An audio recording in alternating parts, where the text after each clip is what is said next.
உண்மைகளை உரத்துச் சொல்லும் யூடிவியின் மாலை நேர பிரதான செய்தி அறிக்கை செய்திகளோடு உங்களை சந்திக்கும் நான் முகமது சஃபார். இன்றைய நாள் விரிவான செய்திகளின் பக்கம் அவதானத்தை செலுத்துவதற்கு முன்னர் முதலில் இன்றைய தலைப்புச் செய்திகள். உயர்தர பரீட்சை பெறுபவர்கள் வெளியானது. 1,94,000 மாணவர்களுக்கு பல்கலைக்கழக அனுமதி கிடைக்கும் என எதிர்பார்ப்பு. நாடளாவிய ரீதியில் பயண கட்டுப்பாட்டை அமுல்படுத்துவது தொடர்பில் நாளை தீர்மானம். மக்களில் 63% மாணவர்களுக்கு இவ்வாண்டிற்குள் கோவிட் தடுப்பூசியை பெற்றுக் கொடுக்க முடிவு. கோவிட் நெருக்கடியில் வீடுகளில் உள்ள தொழிலாளர்களுக்கு சம்பளத்தின் பாதி அல்லது 14,500 ரூபாய் வழங்க வேண்டும். அமைச்சர் நிமல் சிறிபால டி சில்வா. கொழும்பு துறைமுக நகர பொருளாதார ஆணைக்குழு சட்டமூலம் தொடர்பான நாடாளுமன்ற விவாதம் ஒத்திவைப்பு. இந்தியாவில் கடந்த 15 நாட்களில் மாத்திரம் 50 லட்சம் பேருக்கு கோவிட் தொற்று. IPL தொடர் மறு அறிவித்தல் வரை இடைநிறுத்தம். அவை தலைப்புச் செய்திகள். எமது விரிவான செய்திகளில் முதலில் உள்நாட்டுச் செய்திகள்.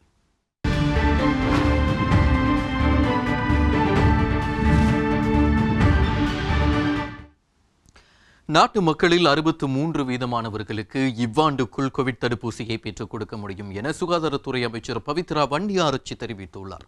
மேலும் எதிர்வரும் வாரத்தில் கோவிட்-19 சிகிச்சையாளர்களுக்காக மேலதிகமாக 10,000 படுக்கைகளை தயார் செய்ய உள்ளதாகவும் இன்றைய நாடாளுமன்ற உரையில் அவர் தெரிவித்துள்ளார். இதேவேளை 2ஆம் டோஸ் தடுப்பூசிக்காக ஆஸ்ட்ராசெனிகா தடுப்பூசியை வைத்திருக்கும் சில நாடுகளிடம் பேச்சுவார்த்தை நடத்த உள்ளதாக அமைச்சரவை இணை பேச்சாளர் ரமேஷ் பத்திரன தெரிவித்துள்ளார். அமைச்சரவை முடிவுகளை அறிவிக்கும் செய்தியாளர் சந்திப்பில் வைத்தே அவர் இதனை தெரிவித்தார்.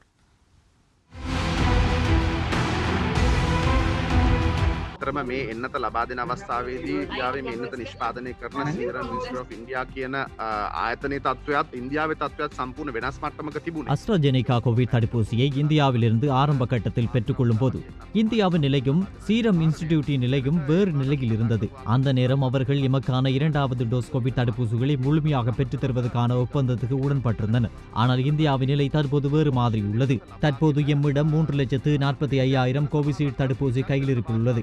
இந்நிலையில் சில நாட்கள் இந்த தடுப்பூசியின் மேலதிக டோஸ்களை கையிருப்பில் வைத்திருக்கின்றன. எனவே அமைச்சர் கெஹிலே ரம்புக்வெல கூறியதை போன்று அந்த நாடுகளுடன் பேச்சுவார்த்தையில் ஈடுபட்டு அவர்களிடமிருந்து உடனடியாக கோவிஷீல்டு தடுப்பூசிகளை கொள்வனவு செய்வதற்கு தீர்மானித்துள்ளோம். மேலும் இந்த தடுப்பூசியின் தட்டுப்பாடு குறித்து உலக சுகாதார நிறுவனமும் கண்காணித்து வருவதால் இந்த தடுப்பூசியின் 2 உற்பத்தி தொகுதிகளில் உள்ள தடுப்பூசிகளை வழங்க முடியுமா என்று ஆய்வு செய்யப்பட்டு வருகின்றது. அதாவது 1வது டோஸ் ஒரு தொகுதியிலும் 2வது டோஸ் மற்றும் ஒரு தொகுதியிலும் வழங்கப்படலாமா என்ற பரிசோதனை தற்போது இடம்பெற்று வருகின்றது.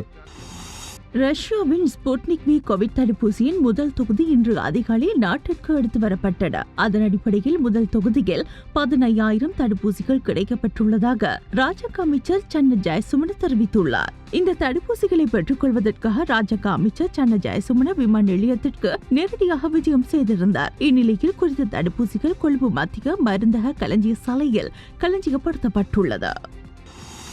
එවගේම රුසියාවේ නිෂ්පාදිත ස්පුට්නික් එන්නත අපේ ගරු විපක්ෂ නායකතුමා පැහැදිලි කරා ඒක ලෝක සෞඛ්‍ය සංවිධානයේ අනුමැතිය ලබාගෙන නැහැයි කියලා. ලෝක සෞඛ්‍ය සංවිධානය ඔවුන්ගේ උපදේශනය තියෙන්නේ යම්කිසි රටක ස්ට්‍රින්ජන්ට් ඔතොරිටි එක. එන ඇමරිකාවේ FDA ආයතනය වගේ ආයතන.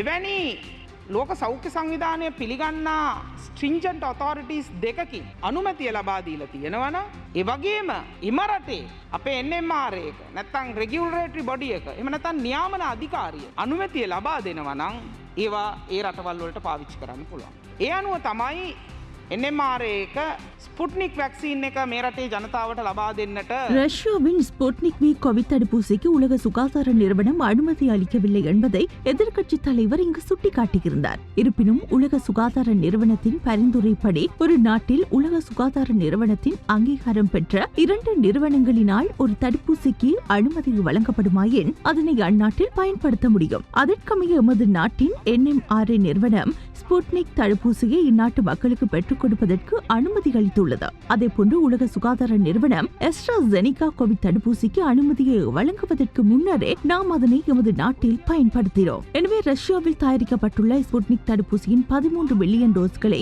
நாம் கொள்வனவு செய்துள்ளோம். இதில் முதற்கட்டமாக 15,000 டோஸ் தடுப்பூசிகள் நாட்டிற்கு எடுத்து வரப்பட்டுள்ளன. இதன் 13 மில்லியன் டோஸ்களும் எமக்கு கட்டம் கட்டமாக இந்த ஆண்டிற்குள் கிடைக்கப்பெற உள்ளன. அதேபோன்று கோவேக்ஸ் நிகழ்ச்சி ஆராய்ச்சி திட்டத்தின் ஊடாக AstraZeneca கோவிட் தடுப்பூசியின் 8.4 பில்லியன் டோஸ்களும் எமக்கு எதிர்வரும் மாதங்களில் கிடைக்கப்பெற உள்ளன. அதேபோன்று அமெரிக்காவின் ஃபைசர் கோவிட் தடுப்பூசியின் 5 பில்லியன் டோஸ்களையும் தற்போது நாம் கொள்வனவு செய்துள்ளோம். இதற்கு மேலதிகமாக சீனாவின் சினாஃபார்ம் தடுப்பூசியின் 6 லட்சம் டோஸ்கள் எம்மிடம் இருக்கின்றன. இதற்கு உலக சுகாதார நிறுவனத்தின் அனுமதி கிடைத்தவுடன் மேலதிக டோஸ்களை கொள்வனவு செய்வதற்கு எதிர்பார்க்கின்றோம். இந்த ஆண்டு நிறைவிற்குள் நாட்டு மக்களில் 63% கோவிட் தடுப்பூசியை பெற்றுக் கொடுக்க முடியும் என்று எதிர்பார்க்கின்றோம். இதற்காக தடுப்பூசி நிறுவனங்களோடு தற்போது ஒப்பந்தங்களையும் மேற்கொண்டுள்ளோம்.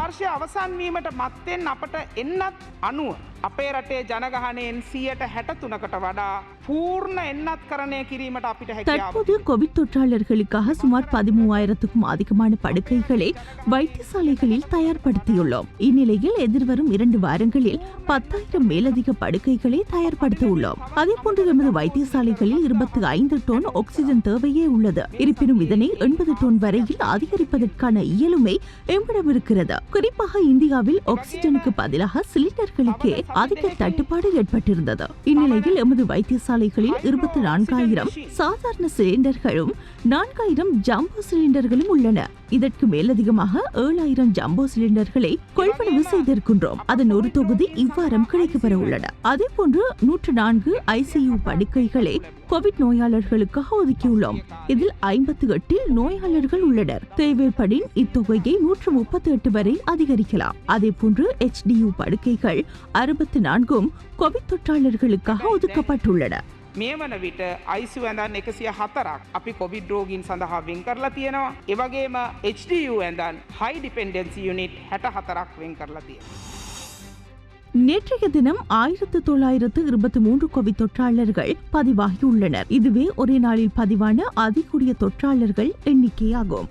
இதில் புதுவருட கொத்தில் 1913 பேரும் வெளிநாடுகளில் இருந்து வருகை தந்தவர்களில் 10 பேரும் பதிவாகியுள்ளனர். இதில் அதிகளவானவர்கள் கொழும்பு மாவட்டத்திலேயே பதிவாகியுள்ளனர். கொழும்பு மாவட்டத்தில் 529 பேரும், களுத்துறை மாவட்டத்தில் 264 பேரும், கம்பஹா மாவட்டத்தில் 232 பேரும், காலி மாவட்டத்தில் 154 பேரும், குர்நகல் மாவட்டத்தில் 122 பேரும், நூரலிய மாவட்டத்தில் 104 பேரும், ரத்னபுரி மாவட்டத்தில் 82 பேரும், மாத்தறை மாவட்டத்தில் 81 பேரும், அனுராதபுரம் மாவட்டத்தில் 69 பேரும், பொலனறுவ மாவட்டத்தில் 66 பேரும், கண்டி மாவட்டத்தில் 58 பேரும், மாத்தறை மாவட்டத்தில் 50 பேரும் பதிவாகியுள்ளனர். புத்தளம் மாவட்டத்தில் 18 பேரும், யாழ்ப்பாணம் மாவட்டத்தில் 16 பேரும், ஹம்பாந்தோட்டை மாவட்டத்தில் 11 பேரும், திருகோணமலை மாவட்டத்தில் 10 பேரும், மொன்றாகலை மற்றும் கிளிநொச்சி ஆகிய மாவட்டங்களில் தலா 6 பேரும், கேகாலை மற்றும் மட்டக்களப்பு ஆகிய மாவட்டங்களில் தலா 4 பேரும், மன்னார் மாவட்டத்தில் 3 பேரும், முல்லைத்தீவு மற்றும் வவுனியா ஆகிய மாவட்டங்களில் தலா 2 பேரும் பதிவாகியுள்ளனர். இன்று மாலை 6 மணி வரையில் 1150 கோவிட் தொற்றாளர்கள் பதிவாகியுள்ளனர். எனவே மொத்த கோவிட் தொற்றாளர்களுடைய எண்ணிக்கை 1,14,826 உயர்வடைந்துள்ளது. இதில் 99,153 பேர் குணமடைந்து வீடு திரும்பியுள்ளனர். 14,964 பேர் தொடர்ந்தும் வைத்தியசாலைகளில் சிகிச்சை பெற்று வருகின்றனர். கோவிட் மரணங்களுடைய எண்ணிக்கை 709 அமைந்துள்ளது.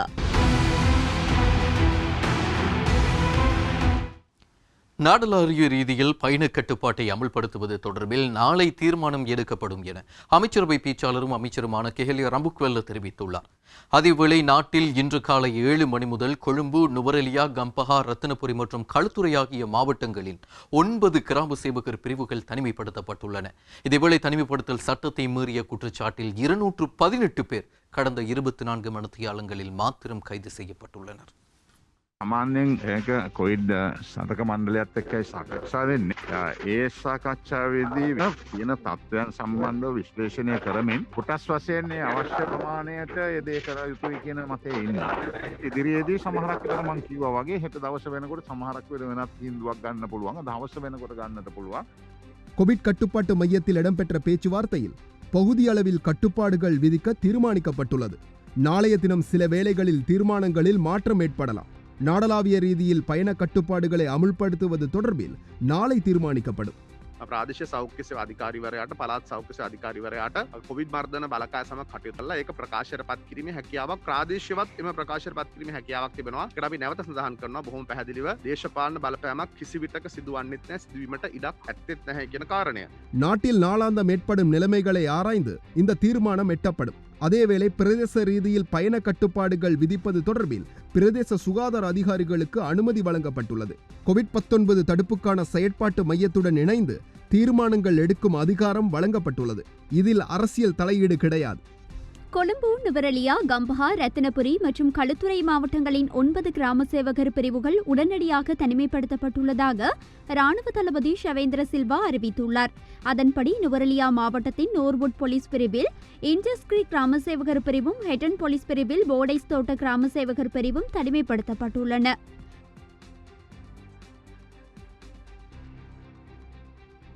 அத்துடன் கம்பஹா மாவட்டத்தின் கடவத்தை போலீஸ் பிரிவின் எல்தனிய தேவாலய வீதி மற்றும் ரணவிரு தர்மஸ்ரீ மாவத்தை முதலான கிராம சேவகர் பிரிவுகள் தனிமைப்படுத்தப்பட்டுள்ளன.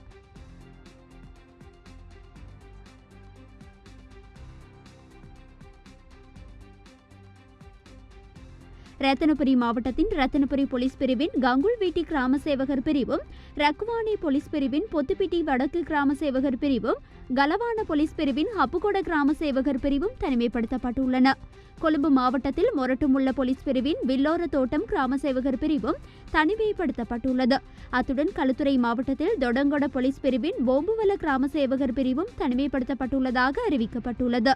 அதற்கமைவாக இதுவரையில் நாட்டில் 12 மாவட்டங்களில் போலீஸ் பிரிவுகள், கிராம உத்தியோகத்தர் பிரிவுகள் உள்ளிட்ட 60க்கும் மேற்பட்ட பகுதிகள் தனிமைப்படுத்தப்பட்டுள்ளன. வனஜீவராசிகள் திணைக்களத்தின் கீழ் உள்ள அனைத்து சுற்றுலா விடுதிகள் மற்றும் சுற்றுலா முகாம்களை தற்காலிகமாக மூட தீர்மானம் மேற்கொள்ளப்பட்டுள்ளது. நாளை முதல் குறித்த பகுதிகள் மீள அறிவிக்கும் வரையில் மூடப்பட உள்ளன. கொரோனா பரவலை கட்டுப்படுத்தும் விதமாக இந்த தீர்மானம் எடுக்கப்பட்டுள்ளதாக தெரிவிக்கப்படுகின்றது. தம்புள்ளை பொருளாதார மத்திய நிலையம் மீண்டும் திறக்கப்பட உள்ளதாக தெரிவிக்கப்படுகின்றது. அதன் அடிப்படையில் நாளை காலை 5 மணி முதல் வர்த்தக நடவடிக்கைகள் இடம்பெற உள்ளன. சுகாதார நடைமுறைகளுக்கு கட்டுப்பட்டு வர்த்தக நடவடிக்கைகளை ஆரம்பிக்க உள்ளதாக தெரிவிக்கப்படுகின்றது. கொரோனா தொற்றாளர்கள் இனம் காணப்பட்டதை அடுத்து குறித்த மத்திய நிலையம் மூடப்பட்டிருந்தமை குறிப்பிடத்தக்கது. நாட்டில் தற்பொழுது கொரோனா தொற்று அதிகரித்து வரும் நிலையில் கிளிநொச்சி மாவட்டத்தின் சில பகுதிகளில் சுகாதார நடைமுறைகள் பின்பற்றப்படுவதில்லை என தெரிவிக்கப்படுகின்றது. வட்டக்கச்சி, தருமபுரம், விசுவமடு சந்தை பகுதி மற்றும் பிரதான வீதிகளில் இவ்வாறு மக்கள் சுகாதார நடைமுறைகளை பின்பற்றாது செயற்படுகின்றனர். விடயம் தொடர்பில் சம்பந்தப்பட்ட அதிகாரிகள் உரிய நடவடிக்கை எடுக்க வேண்டும் எனவும் மக்கள் தெரிவிக்கின்றனர். ශ්‍රී ලංකා පොලිසිය විසින් සිදු කරනු ලබන නිරෝධායනයට අදාළ මෙහෙයුම් තවදුරටත් ඒ ආකාරයටම ක්‍රියාත්මක කරනු ලබනවා. එවැගේම පසුගිය පැය 24 කාලය තුළ නිරෝධායන රීති උල්ලංඝනය කිරීම සම්බන්ධයෙන් පුද්ගලයන් 218 දෙනෙක් පමණ අත්අඩංගුවට ගෙන තිබෙනවා.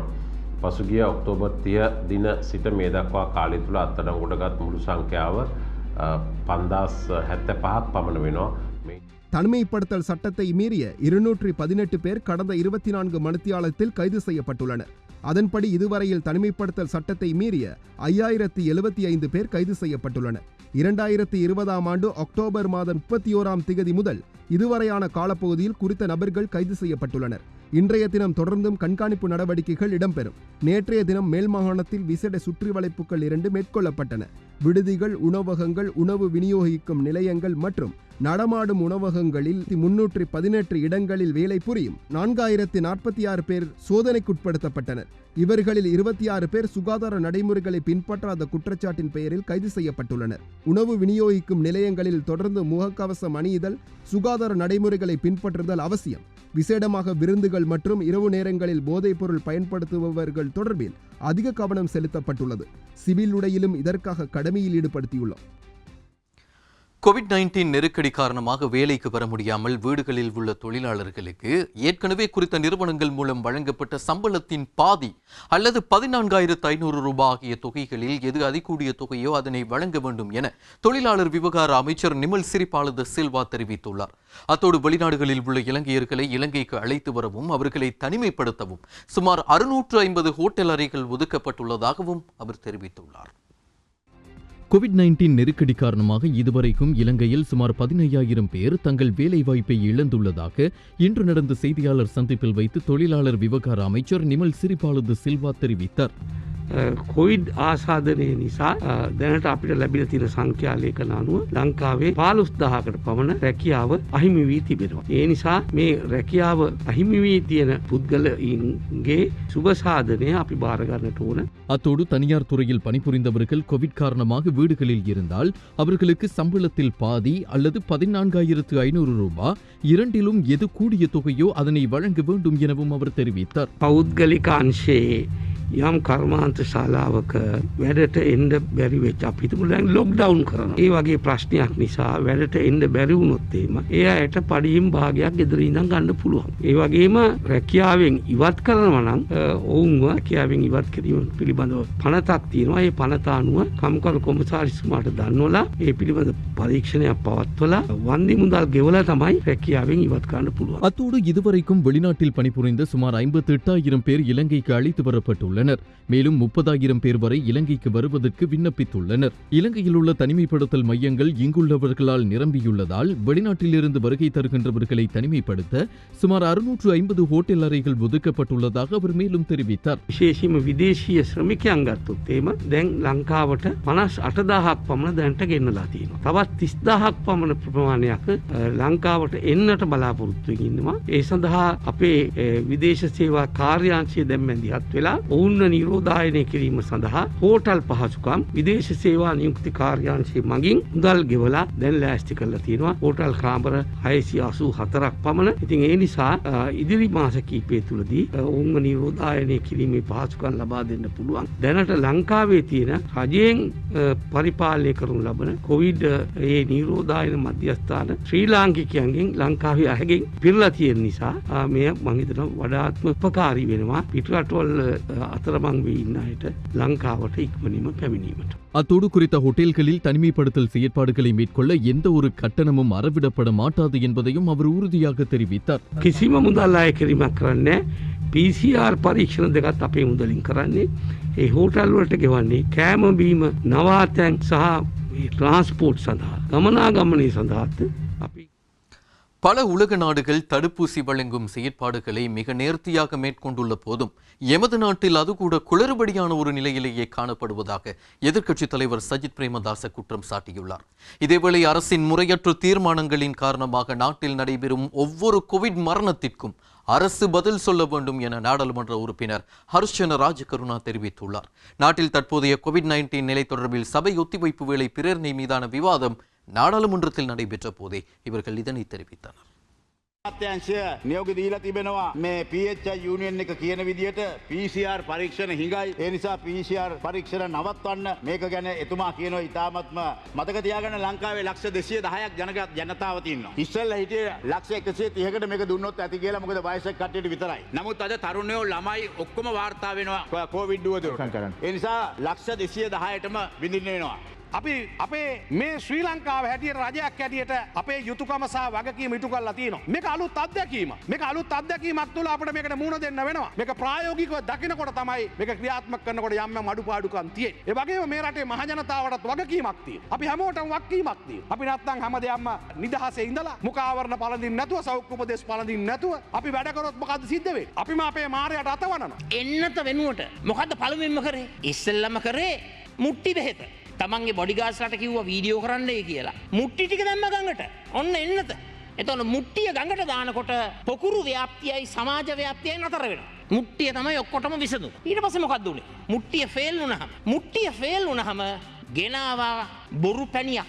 ජනතාව රවට්ටන පැණිය. ලැජ්ජ නැතුව මේ සභාගර්භයේ ගරු සමාජිකයෝ කීප දෙනෙකුත් පරීක්ෂණයකට ලක් නොකරපු පැහැදිලි වෛද්‍ය නිගමනයක් නොලබපු පැණිය අනුභව කරලා රටට පෙන්වන්න හැදුවා. දැන් මුට්ටියෙන් පස්සේ පැණිය හරියනවා එන්නත් අවශ්‍ය නැහැ කියලා. අපේ රටේ මේ රජය මුට්ටි සෙල්ලමයි පැණි සෙල්ලමයි කර කර ඉන්න අතරතුර මොනවද ලෝකේ අනිත් රටවල් කරේ? ලහිලහියේ ගිහිල්ලා විවිධ එන්නත් වර්ග ඇනවුම් කරා. ඊශ්‍රායලය බොහොම සාර්ථක විදිහට ප්‍රතිශක්ති කරන වැඩසටහන ක්‍රියාත්මක කරන. එන්නත් වැඩ පිළිවෙල සාර්ථක වෙනවා. දැන් 160කට එන්නත් ලැබිලා බෝවීම අඩු වෙලා තිබෙනවා. අපිට මුදල් වෙන් කරලා ඔක්ස්ෆර්ඩ් ඇස්ට්‍රාසෙනකා එන්නත හරි වෙලාවට අපි ඇනවුම් කරා නම් මේ වෙනකොට අපිට මේ ප්‍රශ්නයට මුහුණ දෙන්න සිදු වෙන්නේ නැහැ. ඒකයි ඇත්ත. ඉතින් අපි නිසි වෙලාවට නිසි පියවර ගත්තේ නැති හින්දා තමයි අද ලක්ෂ 9කට මොකක් වෙනවද කියන එක තාම විසඳුමක් නැහැ. අද දේශපාලන බලපෑමක් නිසා ඒ තීන්දුව තීරණ වලට හරි තීන්දුව තීරණ ගන්න නැහැ. තවත් මරණ තවත් වැඩි වෙන්න බොහෝ විට අවස්ථාව තියෙනවා. එතකොට මේ නිසි තීරණ නැතිවීම තුළින් මේ ආණ්ඩුව වග කියන්න ඕනේ සෑම මරණයකට. கல்வி பொதுத்தராதர உயர்தர பரீட்சை பெறுபேறுகள் இன்று வெளியிடப்பட்டன. மேலும் கல்வி பொதுத்தராதர சாதாரண தர பரீட்சை மற்றும் கல்வி பொதுத்தராதர உயர்தர பரீட்சை ஆகிய 2 பரீட்சைகளையும் நடத்துகின்ற மாதங்களில் மாற்றம் மேற்கொள்ளப்பட்டுள்ளன. கல்வி பொதுத்தராதர உயர்தர பரீட்சை பெறுபேறுகள் இன்று மாலை வெளியிடப்பட்டது.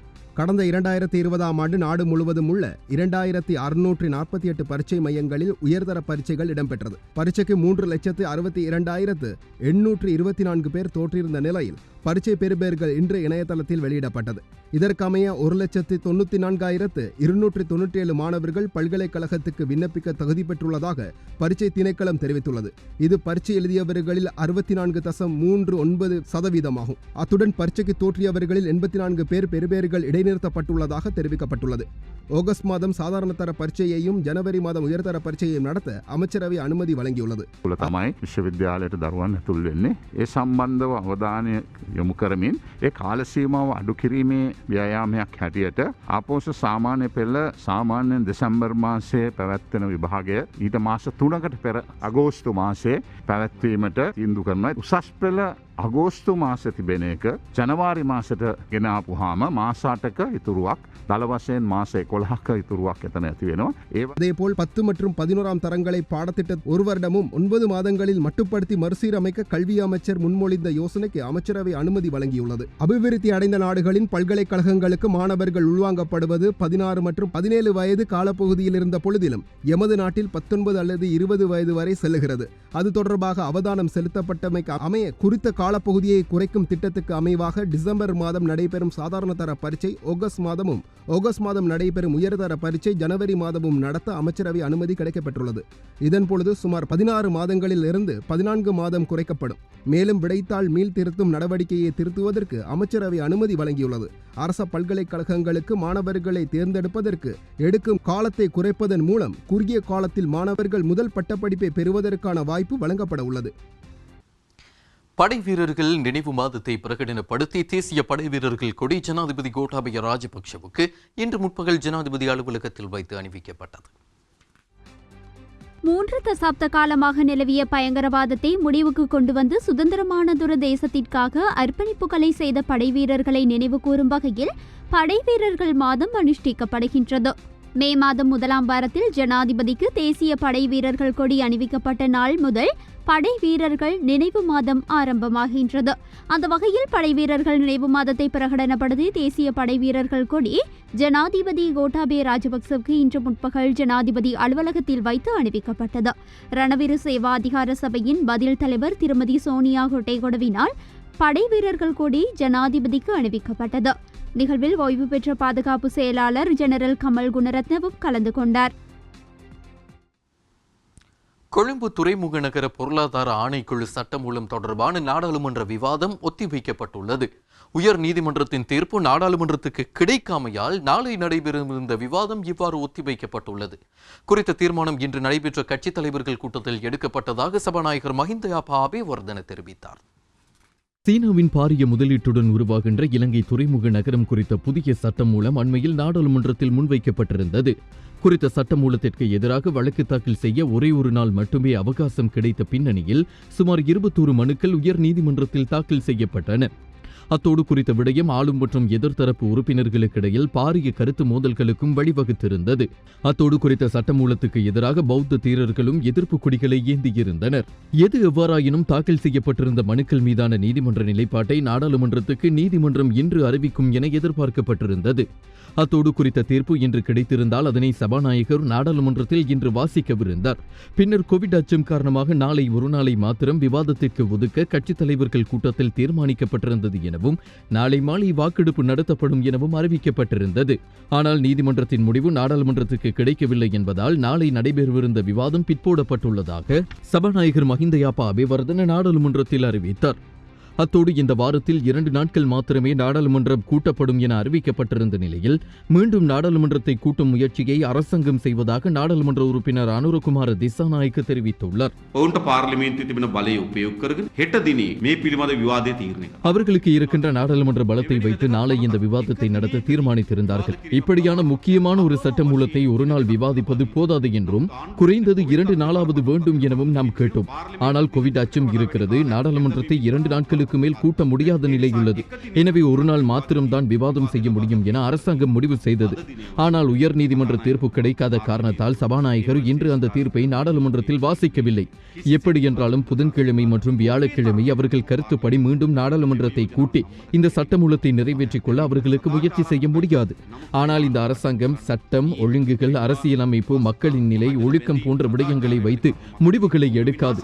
ஆனால் அழிவை ஏற்படுத்தும் முயற்சிகளை அவர்கள் செய்ய வாய்ப்புள்ளது. சூதாட்ட இடம் கருப்பு பண பொருளாதாரம் நடக்கும் இடமாக மாற்ற தேவையான நடவடிக்கைகள் அங்கு இருக்கிறது என்ற தர்க்கம் எங்களுக்கு இருக்கிறது. அரசாங்கத்தின் தர்க்கங்களை மக்களுக்கு சொல்லவும் எங்களுக்கு எங்கள் தர்க்கங்களை மக்களுக்கு சொல்லவும் முடியுமான கால எல்லைகள் வழங்கப்பட வேண்டும். පාර්ලිමේන්තුව තුළ සංවාදයකට නොදී ශ්‍රේෂ්ඨාධිකරණයට යාමට තියෙන ඉඩකඩ පවා අවරන්න උත්සාහ දරමින් මේ ගේන්න හදන ජනතාවට හිත பயங்கரவாத தடை சட்டத்தின் கீழ் தடுத்து வைக்கப்பட்டுள்ள நாடாளுமன்ற உறுப்பினர் ரிஷாட் பதியுத்தீன் நாடாளுமன்றத்துக்கு அழைத்து வரப்படாமை தொடர்பில் எதிர்க்கட்சியின் பிரதான அமைப்பாளர் லக்ஷ்மண் கிரியல்ல இன்று சபையில் கேள்வி எழுப்பினார்.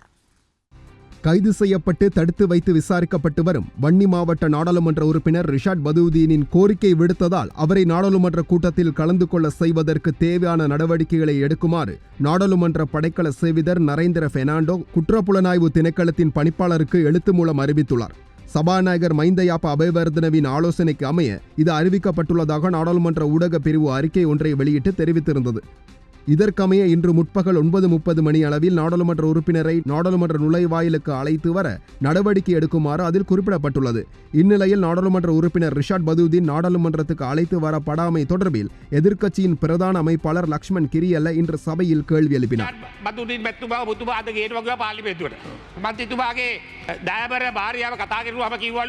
ඔබතුමා අවසර දීලා නැහැ කියලා. ශේෂ්ඨ නිලධාරිගේ ලියුමට ගේන්න බෑ කිව්වලු. කතානායකතුමාගේ අස්සම තියෙන්න ඕන කිව්වා. ඔබතුමා හොයලා බලලා දුරකථනයේ කතා කළා හරි. இந்நிலையில் நாடாளுமன்ற உறுப்பினர் ரிஷாட் பதியுத்தீன் நாடாளுமன்றத்துக்கு அழைத்து வர படாமை தொடர்பில் ஆராய்வதாக சபாநாயகர் மஹிந்த யாப்பா அபேவர்தன தெரிவித்தார். ඔබතුමා එකපයි පොරොන්දු වුණා. ඔබතුමාට අපි දොස් කියන්නේ නැහැ. නමුත් ඔබතුමාගේ අස්සල ඕඩලු. அண்மையிலே கைது செய்யப்பட்ட பாராளுமன்ற உறுப்பினர் முன்னாள் அமைச்சர் ரிஷாட் பதியுத்தீன் அவர்கள் ஆழ்ந்த வன்ம உணர்வோடு தான் அவர் கைது செய்யப்பட்டிருக்கிறார். நான் நினைக்கிறேன் அவருடைய கைதுக்கு பின்னால் எத்தனை பேர் மகிழ்ச்சி அடைகிறார்கள், இந்த நாட்டினுடைய உயர்ந்த மத தலைவர்களில் இருந்து எத்தனை பேருக்கு அது மகிழ்ச்சியாக இருக்கிறது என்று எனக்கு தெரியவில்லை. ஆனால் ரிஷாட் பதியுத்தீன் ஒரு தமிழ் பேசுகின்ற இனத்தை பிரதிநிதித்துவப்படுத்துகின்ற வளர்ந்து வருகின்ற ஒரு அரசியல் தலைவர். அதிலும் குறிப்பாக முஸ்லிம் மக்கள் மத்தியிலே கூடுதலான செல்வாக்குள்ள ஒரு மனிதனாக அவர் வளர்ந்து வருகிறார். அவரை ஒரு அடாத்தாக இரவு 3 மணியளவிலே அவரை கைது செய்து கொண்டு சென்றமை இந்த நாட்டினுடைய ஜனநாயகத்தையும் நாட்டினுடைய புத்த பகவானுடைய அந்த சிந்தனைகளையும் கேள்விக்குட்படுத்தி இருக்கிறது. ஆகவேதான் கௌரவ பிரதி சபாநாயகர் அவர்களே, இந்த அநியாயமான செயல்பாடுகள் இந்த நாட்டில் இருக்கும் வரை, நீதி நியாயங்களுக்கு ஒரு சரியான பாதை இந்த நாட்டில் திறக்கப்படாதவரை, இந்த நாட்டில் வாழுகிற ஏனைய இனங்கள் இந்த நாட்டிலே நாங்கள் வாழ முடியும் என்கிற நிம்மதி இல்லாத வரைக்கும் இந்த நாடு ஒரு அதள பாதாளத்தை நோக்கியே சென்று கொண்டிருக்கிறது. රිෂාඩ් බදුද්දීන් මන්ත්‍රීතුමාව පාර්ලිමේන්තුවට ගෙනීම සම්බන්ධ විශේෂයෙන්ම දැන් එතුමාට ඒ සම්බන්ධව දැනට දැන් නැවත වතාවක් ඒ පවුලේ උදවියට දැනුම් දීලා තිබෙනවා. අපරාධ පරීක්ෂණ දෙපාර්තමේන්තුවේ ඉන්න නිලධාරියෙක්ට කොරෝනා වෛරසය හැදුණයි කියලා එතුමාව පාර්ලිමේන්තුවට සහභාගී කරවන්න බැහැයි කියලා. අපිට තේරෙන්නේ නැහැ මොකද උදේවරුවේ එමෙනි පණිවිඩයක් නෙමෙයි ආවේ. උදේ කිව්වේ කතානායකතුමාගේ අවසරය තාම ඇවිල්ලා නැහැ තින්දා ගේන්න බැහැයි කියලා. මම හිතන්නේ දැන් කතානායකතුමා මැදිහත් වුණාත් දන්නේ නැහැ. මැදිහත් වුණාට පස්සේ වෙන පණිවිඩයක් කියනවා. මේක නිකන් හිතාමතාම මන්ත්‍රීවරයෙක්ගේ වරප්‍රසාද කඩකිරීමක් හැටියට තමයි අපිට පේන්නේ. ඉතින් ඔබතුමියගෙන් ඉල්ලා සිටිනවා කතානායකතුමාව දැනුවත් කරන්න කියලා මේ පිළිබඳව. இன்று உங்களோட சமூகத்தின் ஒரு பாராளுமன்ற உறுப்பினர் ஒரு கட்சியின் தலைவர் ரிசாட் பதுதீன் அவர்களை பயங்கரவாத தடை சட்டத்தில் கைது செய்திருக்கார். நீங்கள் குரல் கொடுத்தீங்களா? அசாத் சாலி அவர்களை கைது செய்து வைத்திருக்கிறார்கள். குரல் கொடுத்தீங்களா? உங்களுடைய புர்காவை தடை செய்திருக்கிறார்கள். குரல் கொடுத்தீங்களா? இன்று உங்களை மதராசாலை பூட போறார்கள். குரல் கொடுக்கிறீங்களா? ஆனால் அரசாங்கத்தின் கைக்கூலியாக இருந்து கல்முனை வடக்கு பிரதேச செயலகத்தை பற்றி தமிழ் முஸ்லிம் மக்களுக்கு பொய்யை சொல்லி இந்த ரெண்டு இனங்களுக்கும் எதிரே ஒரு பிரச்சனை உருவாக்குறதுக்கு நீங்கள் செயல்பட்டு கொண்டிருக்கீங்க.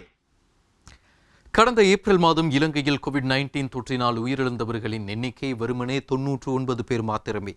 ஆனால் வீதி விபத்துகளில் 205 பேர் காவு கொள்ளப்பட்டுள்ளனர். மனித பலவீனம் மற்றும் கவன ஈனத்தினால் இடம்பெறும் குறித்த விபத்துக்களால் பல குடும்பங்களை கையில் ஏந்தியுள்ளன. பொறுப்புள்ள இலங்கை பிரஜை என்ற வகையில் பாதையில் செல்லும் பொழுது பொறுப்புடன் செயற்படுவது எம் அனைவரினதும் கடமை.